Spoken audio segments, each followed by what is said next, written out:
The car you see behind me is a Mazda CX-60, and I've been spending the last couple of days trying to figure out exactly where it fits in. You're going about it all wrong. You should spend more time trying to figure out what stands out about it than where it fits into. Just saying. As much as my inner thoughts annoys me, he might be right. Maybe it's time to focus on what stands out about the CX-60. So the rain has finally stopped and it's giving us a small opportunity to look at the exterior of the Mazda CX-60. And I think the first thing you'll notice is this strong, powerful, prominent front grille, which gives the car a really strong road presence. And also you get these wraparound LED headlights, which just gives it a more modern and premium look and feel.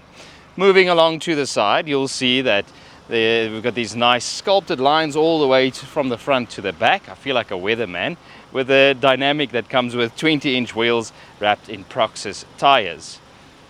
To complement that, they've got a design in the back that gives you a subtle little spoiler and an LED taillights that will tie everything together and give you a nice upscale feel to the market. So overall, the CX-60's exterior is all about combining the elegance with a little bit of sportiness, and I think that Mazda's done a superb job at that understated, future-proof styling design that won't age too quickly. I found the Mazda CX-60 interior to be really intuitive. The multimedia commander dial sits right where your left hand naturally rests, making it effortless to control the infotainment system. The screen stays bright and clear even in daylight, and the controls are placed exactly where you'd expect them to be. The electrically adjustable leather seats make it easy to find your perfect driving position. Switching to sport mode gives you a noticeable change in throttle and gearbox response. And for those moments when you want a bit more control, the paddle shifters let you override manually, though it still stays in automatic by default. Overall, it's a really comfortable and well-sorted place to be, and honestly, I wouldn't complain if this was my daily office. And so finally we get to the driving part of the video of the Mazda CX-60. This is, like I said, this is the dynamic, and it's the entry-level one of Mazda's flagship range in South Africa at the moment. So above this one you'll get the individual model with the Takumi at the top of the range. Takumi, I'm not sure how to pronounce that. Anyway, the so-called base version, which is this one, feels anything but basic. Some of the features that you might expect from this is still a beautifully refined cabin, leather seats, large digital display with Apple CarPlay and Android Auto, a panoramic sunroof, which I've been using quite a lot, and also a very cool powered tailgate. It's rear-wheel drive with quite a balanced and firmish, comfortable ride that complements Mazda's premium feel, but not firm in a racy kind of a way. If you move up to the individual model, you'll gain all-wheel drive, a bigger center infotainment system, Bose sound, a 360-degree camera, and a few other little upgrades.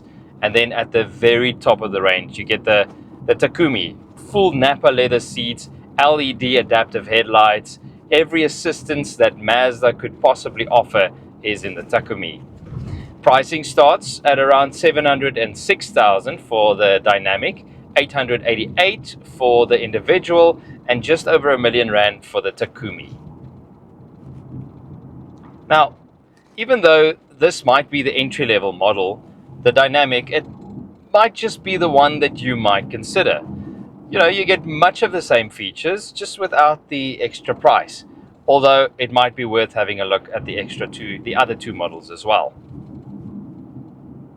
So that's it for the driving part. Now let's get to the power and the specs.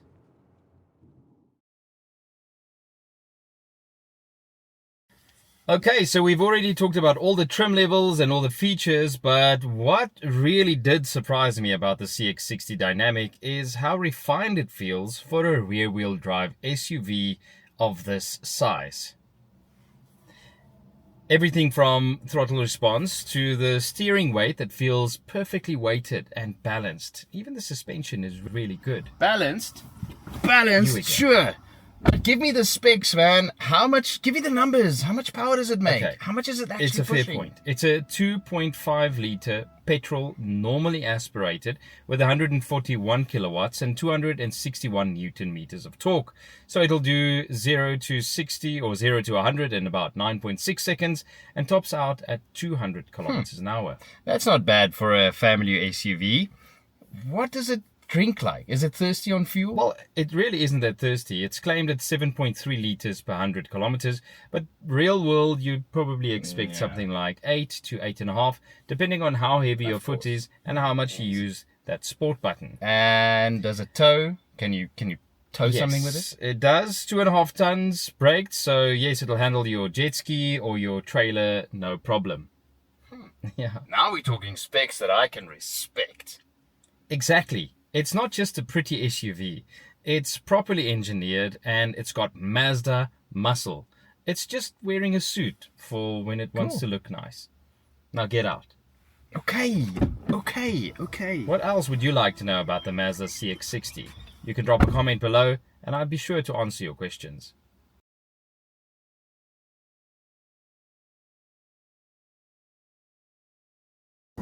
So, there you go. A quick overview of the new Mazda CX-60. It's getting a bit dark now, so I better get him... Where are you now? So unreliable. Anyways, I better get him home, so I hope you had fun driving with me today. This is by no means a real-world, full-on review. It's just a first look of the CX-60. And to be honest, I had it a couple of days extra because rain and what other excuses can I think of? Please remember to subscribe and comment down below if there are any questions that I might be able to answer with you.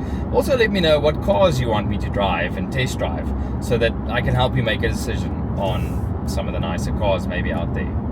I'll see you in the next video. Thank you so much for watching.